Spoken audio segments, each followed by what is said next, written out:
শাশ্বত ভারত কথার মধ্য দিয়ে চালিত সকলকে স্বাগত জানাচ্ছি।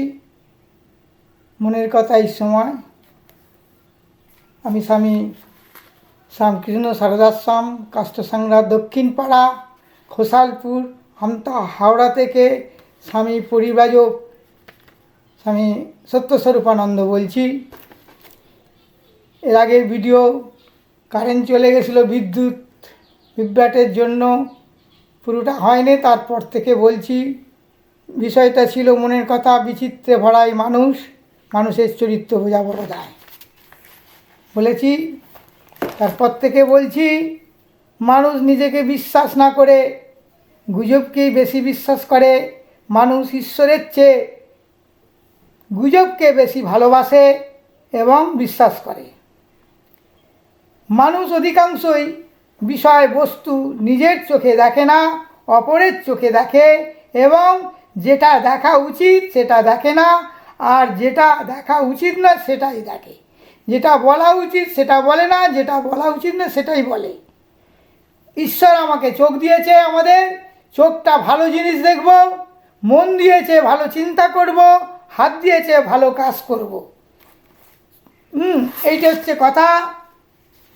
মানুষকে সাহায্য করা মানে এই নয় যে তার উপর কর্তৃত্ব করা বা তাকে কৃতজ্ঞতা পাশে বদ্ধ করা কিংবা তাকে বশে আনার চেষ্টা করা বা কৌশল।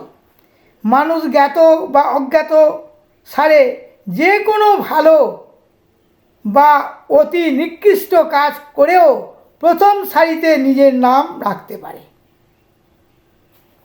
খুন করা, জখম করা, মানুষকে মেরে ফেলা এবং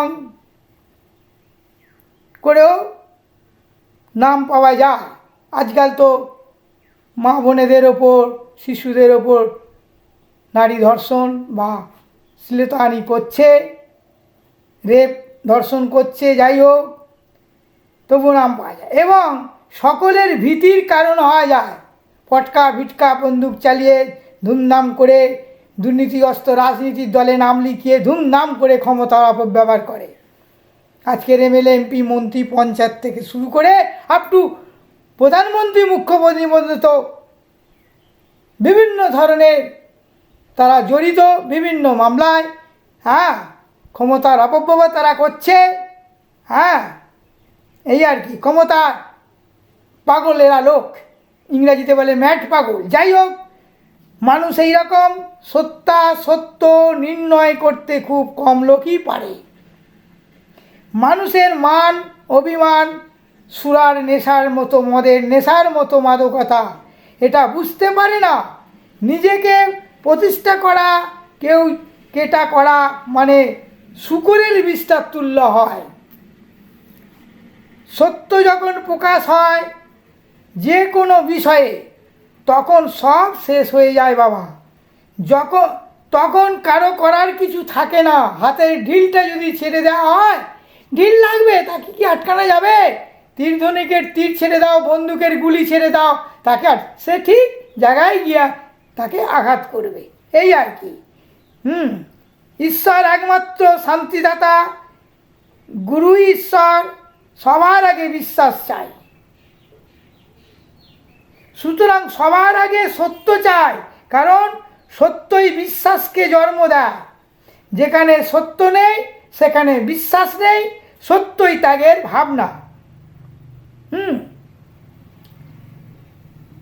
অন্যের কারো কোনো প্রশংসাপত্র নিয়ে ঈশ্বরের কাছে যাওয়া যায় না, নিজেকে তৈরি করতে হয় বাবা।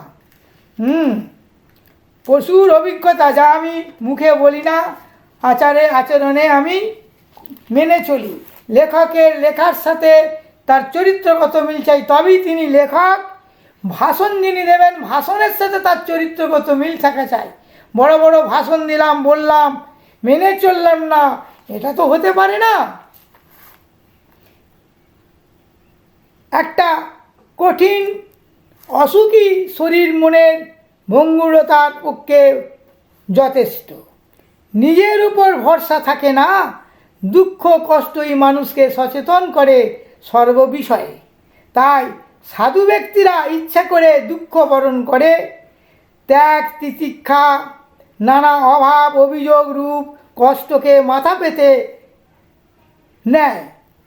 দেখুন হরিদাস কাঠিয়া বাবার জীবন দেখো এবং আমার জীবনও তাই। পরিবাজক সত্যস্বরূপ আনন্দর জীবন দেখুন। পূর্বাশ্রমের নাম বেচারাম বাঘের জীবন দেখুন। আগে বলেছি আমার জীবনই বহু কষ্টর মানুষ, খুবই গরিবের ছেলে, ভিক্ষা করে খেয়েছি। হ্যাঁ, কখনো কারো মুখাপেক্ষী আমি হই না, হও না। পরনির্ভরশীল হও না, খেটে খাই ভালো। পাইয়ে দিচ্ছে, অনুদান নিচ্ছি, পরের নির্ভরশন। হ্যাঁ, কিন্তু আমরা নিজে পরিশ্রম করব না। পরিশ্রম নিয়ে বলেছি আগে। কারো করুণা বা দয়ার উপর নির্ভর করো না, আমি করি না। আমি 75 বছর বয়সে আমি এখনও পরিশ্রম করি শারীরিক। পরের ঘরে বাসা করো না, নিঃস্বার্থ সেবার কাজ করলে অনেক বদনাম আছে, দুর্নামও আছে, গালাগালিও খেতে হয়, লাঞ্ছনাও শুনতে হয়, পেতে হবে, সাবধান। কে কাকে সহ্য করতে পারে না, শুধু হিংসা। উপর থেকে চেনা যায় না। কে কার প্রতিভা সহ্য করতে পারে না। 5 জনে একসঙ্গে থেকে কেউ আগ্রহ দেখিয়ে বেশি কাজ করলে বদনাম তো হবেই হবে। সহ্য করতে পারবে কি? অগ্রহাতি কাজে বেশি কাজ লোকের সন্দেহের কারণ হয়।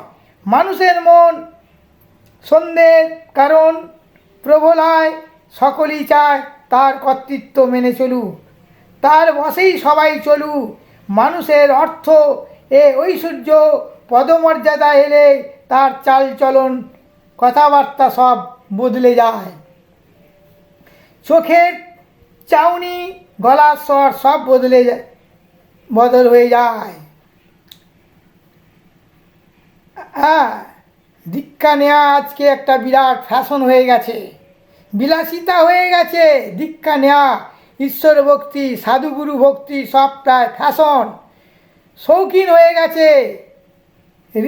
শৌখিন নীতি হুজুগে সকলের জন্য ভাওতা লোক মানের জন্য।